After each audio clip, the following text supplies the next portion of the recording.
Assalamualaikum warahmatullahi wabarakatuh.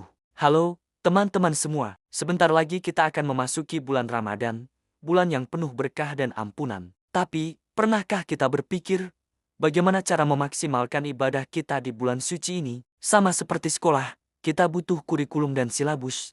Loh, nah, di video kali ini, kita akan menyusun kurikulum Ramadan kita sendiri, agar setiap detik di bulan suci ini menjadi lebih bermakna dan berpahala. Jadi, pastikan tonton sampai habis ya. Pertama, kita mulai dari fondasinya dulu. Apa sih sebenarnya puasa itu? Secara syariat, puasa atau syaum berarti menahan diri dari segala hal yang membatalkannya, mulai dari terbit fajar sampai terbenamnya matahari, dengan niat karena Allah. Tujuannya apa? Tentu saja, seperti yang Allah sebutkan dalam Al-Quran, adalah untuk mencapai derajat takwa. Jadi, puasa bukan sekadar menahan lapar dan haus, tapi sebuah proses pendidikan jiwa untuk menjadi pribadi yang lebih baik. Sekarang, kita masuk ke syarat dan ketentuan berpuasa. Ada dua jenis syarat, yaitu syarat wajib dan syarat sah. Syarat wajibnya adalah Islam, baligh atau sudah dewasa, berakal sehat, dan mampu secara fisik.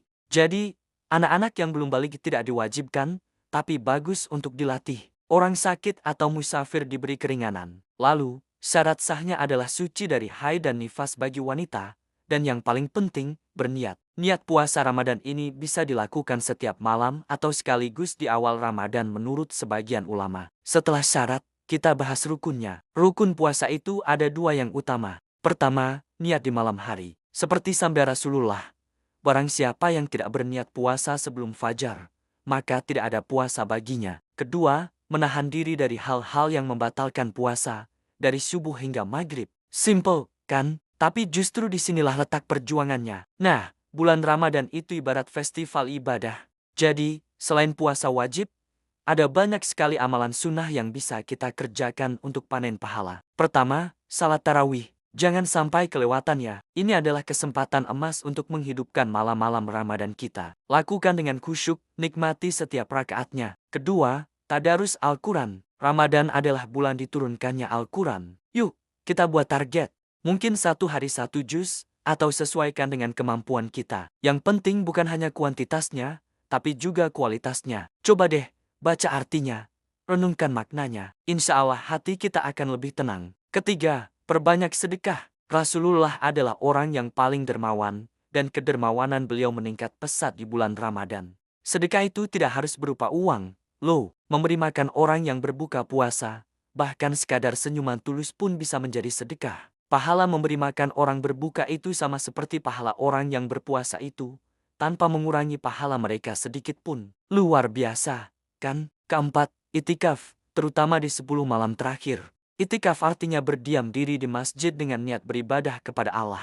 Ini adalah cara kita untuk fokus total mencari malam Lailatul Qadar, malam yang lebih baik dari 1000 bulan. Sekarang, kita bahas hal-hal yang perlu diwaspadai, yaitu yang membatalkan puasa. Yang paling umum kita tahu adalah makan dan minum dengan sengaja. Ingat ya, dengan sengaja. Kalau lupa, lalu tidak sengaja makan atau minum, puasanya tetap sah dan boleh dilanjutkan. Hal lain yang membatalkan adalah muntah dengan sengaja, berhubungan suami istri di siang hari, serta keluarnya darah haid atau nifas bagi wanita. Selain yang membatalkan secara fisik, kita juga harus menjaga puasa kita dari hal-hal yang mengurangi pahalanya, seperti berbohong, gibah atau menggunjing, adu domba, dan berkata-kata kotor. Percuma kan? Lapar dan haus harian tapi pahala puasanya bolong-bolong. Terakhir, mari kita renungkan hikmah dan manfaat puasa. Dari segi spiritual, puasa melatih kesabaran, keikhlasan, dan mendekatkan diri kita kepada Allah. Kita belajar mengendalikan hawa nafsu dan merasakan penderitaan orang lain yang kurang beruntung. Dari segi kesehatan, sudah banyak penelitian yang membuktikan manfaat puasa.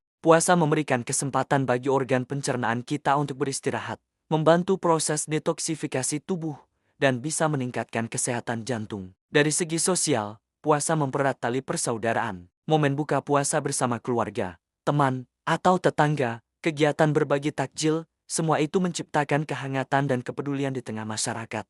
Kita menjadi lebih peka dan empati terhadap sesama. Jadi, teman-teman, itulah kurikulum Ramadan yang bisa kita jadikan panduan. Ramadan adalah kesempatan berharga yang datang hanya setahun sekali. Mari kita siapkan diri dengan ilmu dan pemahaman yang benar, agar kita tidak hanya mendapatkan lapar dan haus, tapi benar-benar bisa meraih tujuan utama puasa, yaitu menjadi insan yang bertakwa. Semoga Ramadan tahun ini menjadi Ramadan terbaik bagi kita semua. Terima kasih sudah menonton video ini sampai selesai. Jika kalian merasa video ini bermanfaat, jangan lupa untuk like, komen, dan share ke teman-teman serta keluarga kalian ya. Dan pastinya, subscribe channel ini agar kita bisa terus belajar bersama. Sampai jumpa di video selanjutnya. Wassalamualaikum warahmatullahi wabarakatuh.